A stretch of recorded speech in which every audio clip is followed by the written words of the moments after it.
10 বছৰৰ পাছত ক্ষমতালৈ DMK তামিলনাডুত ৰাজনৈতিক পথ পৰিৱৰ্তন তামিলনাডুত 10 বছৰৰ পাছত ঘটিল ৰাজনৈতিক পথ পৰিৱৰ্তন দুটাকৈ কাৰ্যকাল একেৰাহে 10 বছৰ শাসন কৰাৰ পাছত গাদিচ্যুত হ'ল AIADMK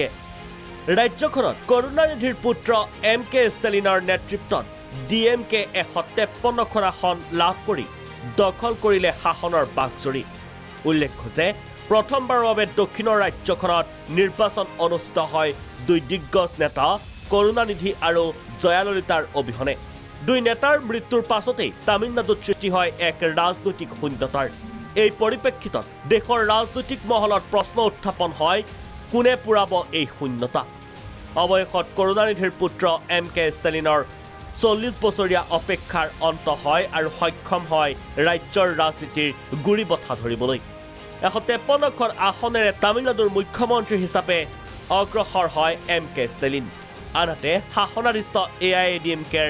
80খন আসনেৰে থমকি ৰয় দ্বিতীয় স্থানত আনহাতে একেৰাহে দ্বিতীয়বাৰৰ বাবে শাসনলৈ আহে কেৰালাৰ LDF বাও গণতান্ত্ৰিক মৰ্চাই এই বিজয়ৰ লগে লগে ৰচনা হ'ল এক ইতিহাসৰ বিগত 40 বছৰে কেৰালাৰ কোনো এটা দলে একেৰাহে দ্বিতীয়বাৰৰ বাবে শাসনত অধিষ্ঠিত হোৱা নাছিল উৎফুল্লিত মুখ্যমন্ত্ৰী পিল্লাকি বিজয়ানে ফলাফল ঘোষণাৰ পাছত কয় এই জয় কেৰালাৰ জনগণৰ জয় তাৰোপৰি সাম্প্ৰদায়িকতাৰ বিৰুদ্ধে দিয়া মতদান